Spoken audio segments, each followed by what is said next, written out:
tatalakayin natin ang isa sa bahagi ng pananalita, ang panghalip. Ano nga ba ang panghalip? Ang panghalip ay salitang pinakahalili o pamalit sa pangalan. Ito ay tinatawag na pronoun sa wika English. Ano ba ang mga halimbawa ng panghalip? So, dumako tayo sa sunod na pahina. Ang panghalip daw po ay narito. Ito pong halimbawa. Ako ay kumain muna bago umalis ng bahay. Ang ginamit na panghalip ay ako. Ako ang siya naging simuno sa paksang gumagawa ng kilos na kumain muna bago umalis ng bahay.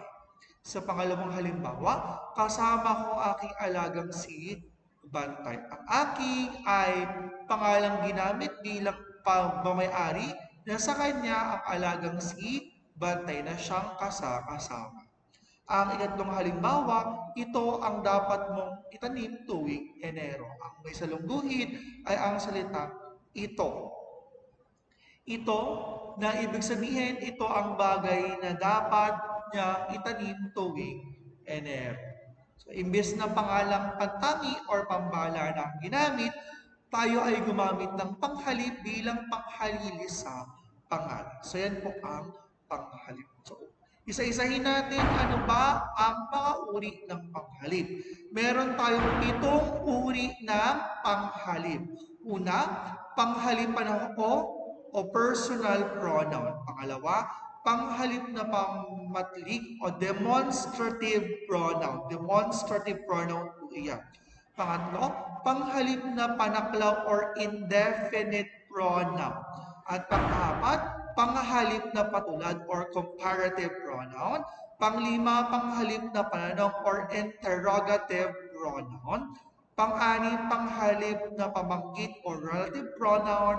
At ang pang-pito, panghalip na paari o possessive pronoun. Ating isa-isahin ang uri ng panghalip. Unahin natin ang panghalip na panao. Sabi rito, ang panghalip na panao ay pamalit sa pangalan ng tao. Ano nga ba ang mga panghalip na pwede ipalit sa pangalan ng tao? Merong iba't ibang panauhan na saklaw ng panghalip panao. Unang panauhan, ang unang panauhan ay tumutungkol sa taong nagsasalita. Sa taong nagsasalita, maaari man yan ay isahan, maramihan o dalawahan. Ang mga halimbawa ay ako, ko, akin, kami, natin, namin. Ano mga halimbawang pangusap? Ako ay masipag mag-aral. Kami ay pupunta sa palengke. Ang tinutukoy dyan ay yung mismo o mga taong nagsasalita. Ang tinutukoy, yung mismong taong nagsasalita na nasa unang panauhan ng panghalip panahon. Dumako naman tayo sa ikalawang panauhan. Kung ang unang panauhan ay pumapaksa sa taong nagsasalita, ang ikalawang panauhan ay pumapaksa sa taong kinakausap. Sa taong kinakausap ang ikalawang panauhan. Maaari nga na isahan o maramihan ang mga halimbawa ng mga panghalip panao na nasa ikalawang panauhan ay ikaw, ka, mo, iyo, kayo, at inyo. Narito ang mga halimbawang pangungusap. Ikaw ang aking matalik na kaibigan. Kayo ang inaasahan kong dumalo sa pagsasalo. Ang tinutukoy ay ang taong kinakausap. Ikaw ang unang halimbawa. Kayo ang inaasahan kong dumalo sa pagsasalo. Kayo ay tumutukoy sa tao o sa grupo ng mga tao kinakausap. Yan ang nasa halimbawa ng ikalawang panauhan ng panghalip panao. Dumako naman tayo sa ikatlong panauhan. Kung ang unang panauhan ay tungkol sa taong nagsasalita, ang ikalawang panauhan ay tungkol sa taong kinakausap, ang ikatlong panauhan naman ay tumutungkol sa tao o sa grupo o mga bagay na pinag-uusapan. o sa mga taong pinag-uusapan. Rather, maaari nga na isahan o maramihan. Halimbawa, na mga panghalip panahon na nasa ikatlong panauhan na siya, niya, kaniya, sila, nila, kanila. Ang mga halimbawang pangusap ay siya ay mahusay umawit sa patimpalak. Ang pinag-uusapan na mahusay umawit sa patimpalak ay siya. Na isang panghalip panahon na nasa ikatlong panauhan. Sila ay nanalo sa paligsahan. Ang taong pinag-uusapan sa pangusap na nanalo sa paligsahan ay sila. So yan po ang panghalip panahon na nasa unang panauhan, ikalawang panauhan, at ikatlong panauhan. Basta lagi natandaan, kapag unang panauhan, taong nagsasalita. Ikalawang panauhan, taong kinakausap. At ikatlong panauhan, pinag-uusapan sa teksto o sa isang usapin o pag-uusap. Yan po ang panghalip panahon. Dumako na tayo sa panghalip pamatlig. Sabi sa panghalip pamatlig, ito ay nahalili sa pangalang nagtuturo ng lugar na kinalalagyan ng pangalan. Ito ay inahahalili rin sa pangalan na malapit o malayo sa nagsasalita, kinakausap o nag-uusap. At ang panghalip pamatlig ay may 4 na uri. Una, prominal. Pangalawa, panawag pansin. Pangatlo, patulad. At pang-4 ay panlunan. Yan ay isa-isahin natin. Una ay prominal. Prominal, ibig sabihin, layong ituro ang bagay na tinutukoy. Ituro daw ang bagay na tinutukoy. Halimbawa, ito, iyan, iyon, nito, niyon. Ito ang mga halimbawang pangusap. Ito ang gusto kong gamit. Iyon ang bahay nila. Ang payong na ito ay kay Laika. Itinuturo ang bagay na tinutukoy. Ituturo lamang Filipino majors, ituturo lamang sa prominal. Habang sa panawag pansin, pag sinabi panawag pansin, tumatawag o tumawag pansin ng isang tao o bagay. Halimbawa, heto, hayan, ayan, narito, nariyan, at naroon. Ang mga halimbawa pang-usap ay, ito ang proyekto mo. Ayan si Kristal sa labas. Ayun ang asawa. Panawag pansin sa isang bagay o tao. Yan po ang panawag pansin. Dumako na tayo sa ikatlong uri ng panghalip pamatlig. Patulad. Kapag sinabing patulad, pagtutulad ng mga bagay o ideya, halimbawa, ganito, ganyan, gayon. Ang mga halimbawa pang-usap ay ganito ang paraan ng pagtanim. Papansin nyo, may paraan na ipinapakita kung paano ang tamang pagtatanim o ang paraan ng pagtatanim. Ganyan din ang ginawa ko kahapon. So may pagtutulad sa bagay na ginawa ng nagsasalita. Gayon din ang ginawa ko. So yan ay may pagtulad sa mga bagay o aksyon na ginawa ng taong nagsasalita sa isang usapan. So yan po ang patulad. So dumako na tayo sa panlunan. Pag sinabing panglunan, nagtuturo ng lugar. Nagtuturo ng lugar na kinaroroonan ng tao o bagay. Kanina, ang prominal ay tumutukoy o nagtuturo lamang. Ang panglunat, tinuturo talaga kung saan ang lugar na kinaroroonan ng isang bagay. Halimbawa ng mga panghali, pamatlig. Dito, diyan, doon. Ang mga halimbawang pangusap ay dito ako nakatira. Ibig sabihin, kung saan ang lugar kung saan nakatapa kayo, doon mismo sila nakatira. Doon ginanap ang paligsahan. Ibig sabihin, kapag tinurong ang lugar na yon ang eksaktong pinagganapan ng paligsahan. Ang pitaka ni Juan ay narito. Eksaktong lugar na kinaroroonan ng pitaka ni Juan. Yan po ang panghalip pamatlig. So, merong apat na uri ng panghalip pamatlig. Ang una ay prominal, tinutukoy o tinuturo ang bagay. Ang palawag pansin tumatawag sa isang tao o bagay. Patulad ang pagtulad ng mga bagay o ideya. Paano naman nagtuturo ng lugar o kinaroroonan ng tao o bagay. Yan ang panghalip pamatlig.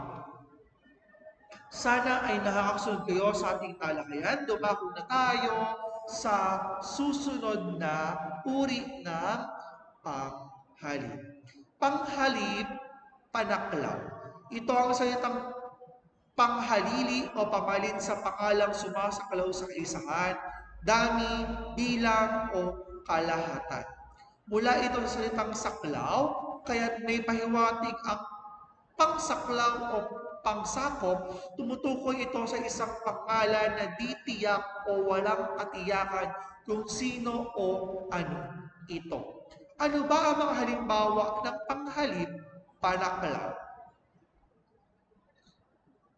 Narito ang mga halimbawa ng panghalip panaklaw. Lahat, madla, sino man, bawat isa, alinman, anuman, saan man, at kailanman. O mapansin niyo, Filipino majors, walang eksaktong bilang ng mga tao ang isinaan ng bawat panghalip. May saklaw lamang ng grupo ng mga tao na binigyan ng mga salita na pasok sa panghalip na panaklaw o merong sakop o saklaw. So magbigay tayo ng mga halimbawa ng panghalip na panaklaw.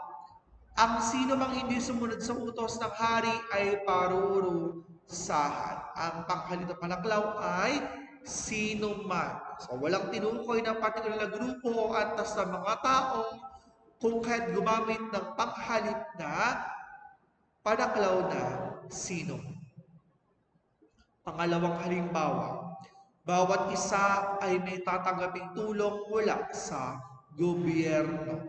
Ang panghalip na panaklaw na ginamit dyan ay bawat isa.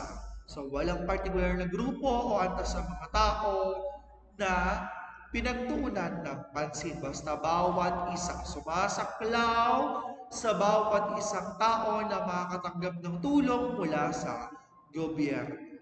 Ang ilan sa inyo ay sumama sa akin. Ang salungguhit ay ilan. Walang particular numero kung ilan ang maaaring sumama. Hindi lahat ng matalino ay mayaman. So lahat, ibig sabihin, walang bilang, walang antas at katayuan sa buhay o kakayahan kung sino ang matalino ay mayaman. Panglima, ilan lang ang nakatapos ng pag-aaral. Ilan? Ibig sabihin sumasaklaw o sumasakop sa isang pangkat ng mga tao na kakaunti lamang ang nakapagtapos na pag-aaral. Yan ang panghalip panaklaw. Dumako na tayo sa susunod na panghalip. Panghalip na patulan. Ito ay ginagamit sa pagkukumpara ng paghahambing at pagtukoy ng mga bagay o ng bagay, salita, gawain o kaisipan. Ito ay nagpapakilala ng pagkakawangis ng dalawang bagay. Ang mga halimbawa ay ganito o ganire, ganyan at gayon. May pagkakatulad ito sa panghalip pamatlig na patulan. Ang panghalip na patulan. Sa mga halimbawa ng panghalip na patulan, narito, ganito ang dapat nating gawin bukas. Ganito. Ganyan ang gustong kulay ng buhok. Ganoon ang sinasabi kong nais na matanggap sa Pasko. Ganito kami sa Makati. Ganyan ang larawan ng masayang pamilya. May pagtutulad sa mga bagay, sa mga lugar at ginagawa ng taong nagsasalita. So yan po ang panghalip patulan. Dumako na tayo sa panghalip na pananong. Ang panghalip na pananong ay ito ay mula sa salitang tanong, kung kaya't may mga pakulugan ito na pantanong. Maaari itong isahan o maramihan na ginagamit sa pagtatanong tungkol sa bagay, tao, hayop, pook, gawain, katangian, panahon, at iba pa. So, ito ang mga halimbawa ng mga panghalip pananong. Kung ito ay isahan, ano, sino, nino, kailan, ilan, magkano, gaano, at kanino. Kapag maramihan naman, ano-ano, yan po dapat letter O, ano-ano, sino-sino, letter O ulit, nino-nino, letter O ulit, alin-alin, ilan-ilan, magka-magkano, gaano, at kani-kanino.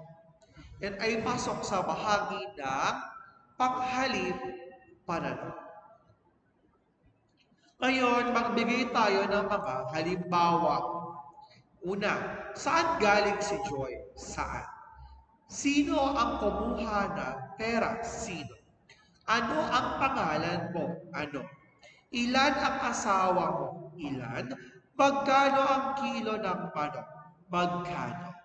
Lahat ng mga pangungusap na ay nagtatapos sa tandang pananong.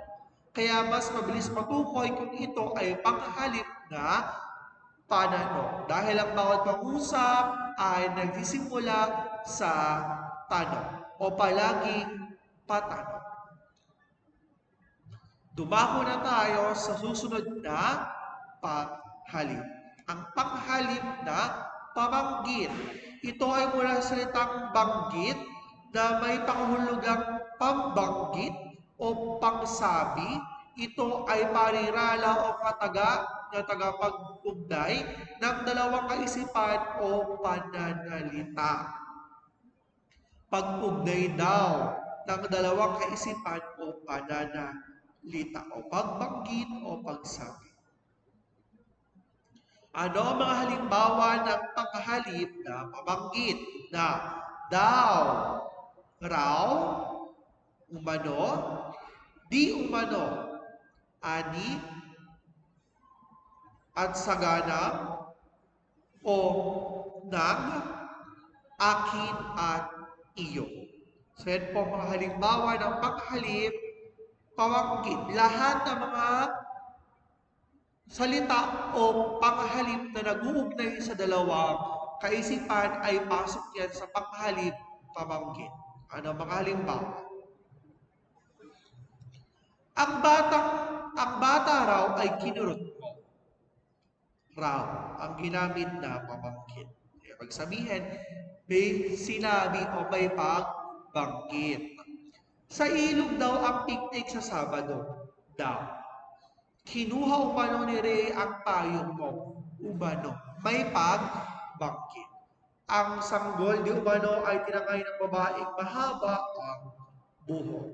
Di umano. May pagbanggit kung sino ang tinangay. Ano raw ang ako raw ay pinatatawag ng binibining ulat-ulat. Ako raw ay pinatawag ni binibining malabanan raw. So may pabanggit. Sen po ang panghalip, pabanggit. Dumako na tayo sa susunod na halimbawa ng panghalip. Ang panghalip, na paari. Ito ay salitang ipinapalit sa pangalan ng taong nagmamay-ari ng bagay. Ano ang mga halimbawa ng panghalip na paari na isahan at maramihan? Una, isahan akin, iyo, kanya. Maramihan, atin, amin, inyo, at kanila. Yan ang mga halimbawa ng panghalip na paari. Possessive pronoun. Ano ba ang mga halimbawa ng mga pangungusap na pumapasok sa panghalip na paari? Halimbawa, kanya ang bestidang pula. Kanya, pagmamayari, sa kanya ang bestidang pula. Akin ang librong ito. Pag-aari, akin. Magandang iyong sulat, kamay, iyong pagmamayari. Kumain tayo sa bahay, malapit iyon sa amin. Amin, panghalip na paari. Sana pag may-ari ang isang bagay o ang tinutukoy na bagay sa loob ng pangungusap. Ang panghalip na paari.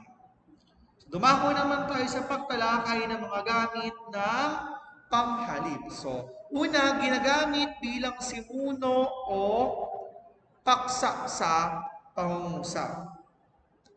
Yan. Ang mga halimbawa ay, syempre sobrang daling intindihin. Kapag sinabing panghalip bilang simuno, siya ang ginamit bilang subject sa loob ng pangungusap. Ako ay Pilipino. Ang panghalip na ginamit ay ako. Ginamit ang panghalip bilang subject o simuno. Ikaw ay mabait at matalino.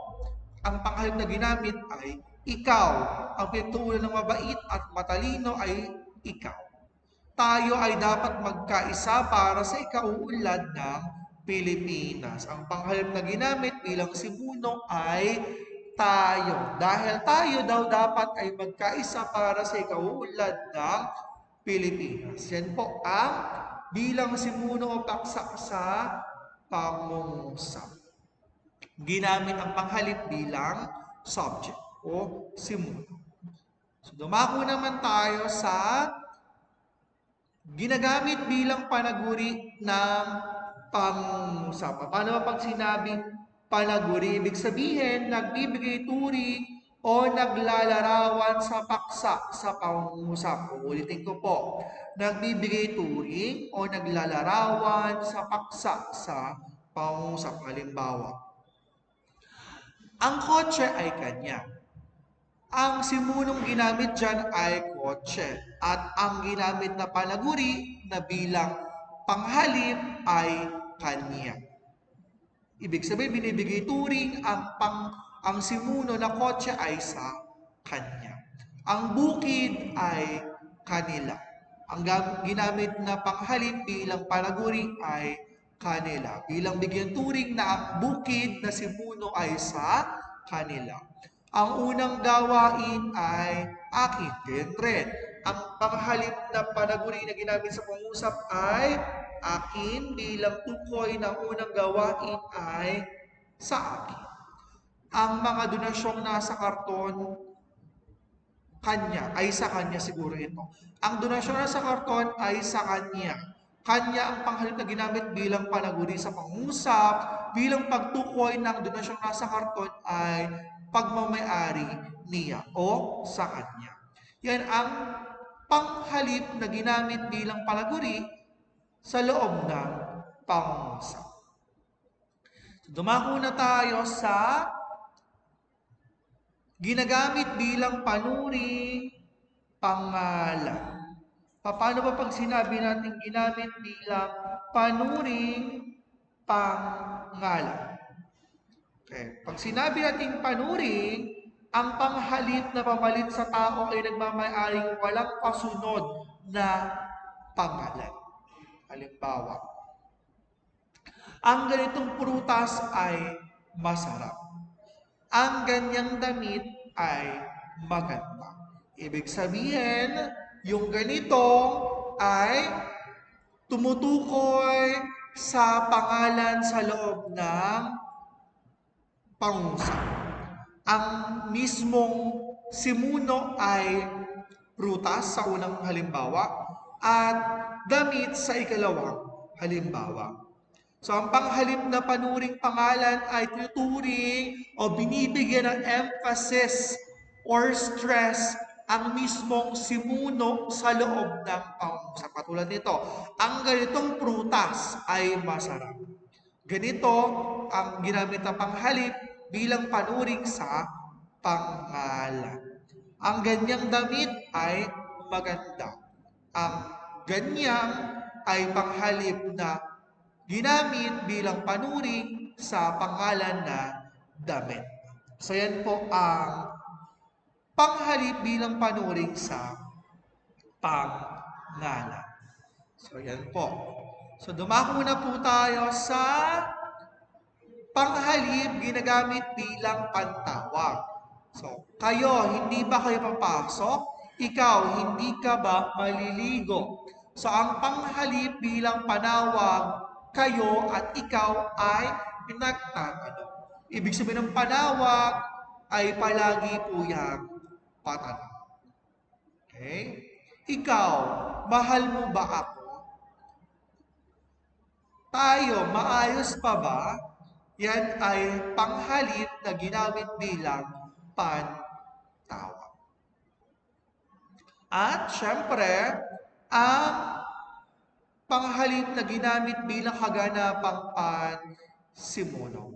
Tayo ay lalakad na, iyan ay kakainin ko. Ibig sabihin, magaganap o gagawin pa lamang ang kilos sa kaganapang pansimuno. Tayo ay lalakad na, iyan ay kakainin ko. Ibig sabihin, gagawin pa lamang ng panghalip o ginamit ng panghalip bilang aksyon sa gagawin sa loob ng isang pangusap bilang kaganapang pansimuno kaysa pangalang pantangin o pambalan na ginamit. Pinalitan natin yan ng panghalip.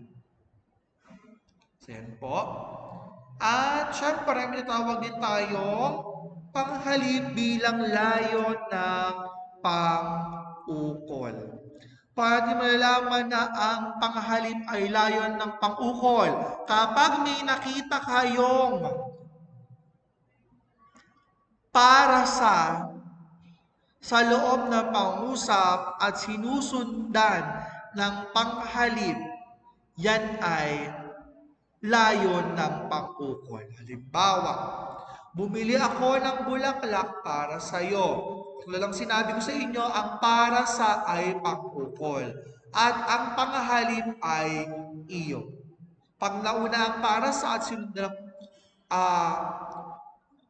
iyo na panghalip, yan po ay panghalip bilang layo ng pang-ukol. Halimbawa pa ng panghalip bilang layo ng pang-ukol.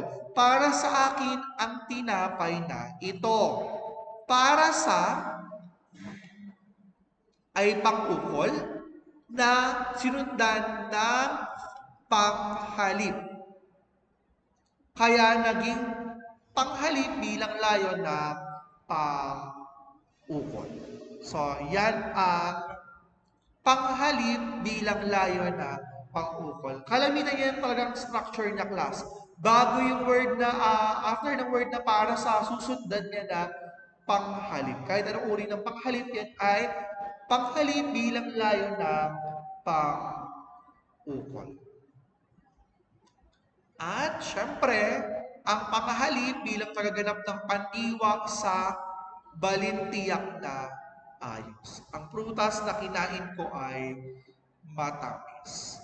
So, ang ko ang ginamit na panghalip bilang aksyon sa ginawa ng panghalip. So, kinain, pandiwa, ko, panghalip, at ang mismong simuno ay prutas. Binigyan, pandiwa, sila, panghalip, bigas, ang mismong simuno.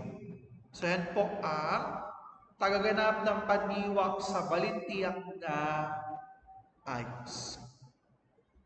So, dyan po nagtatapos ang ating diskusyon hinggil sa panghalip. Ang inyong pagsusulit ay ibibigay ko lang sa inyong class coordinator para ma-facilitate kayo sa araw ng ating klase o ating talakayan sa PhilE 24. Sana naunawaan nyo ang iba't ibang uri ng panghalip, yung ginagamit ng panghalip sa loob ng pangungusap. Mag-ingat kayong lahat at pagpalain kayo ng poong may kapal. Paalam!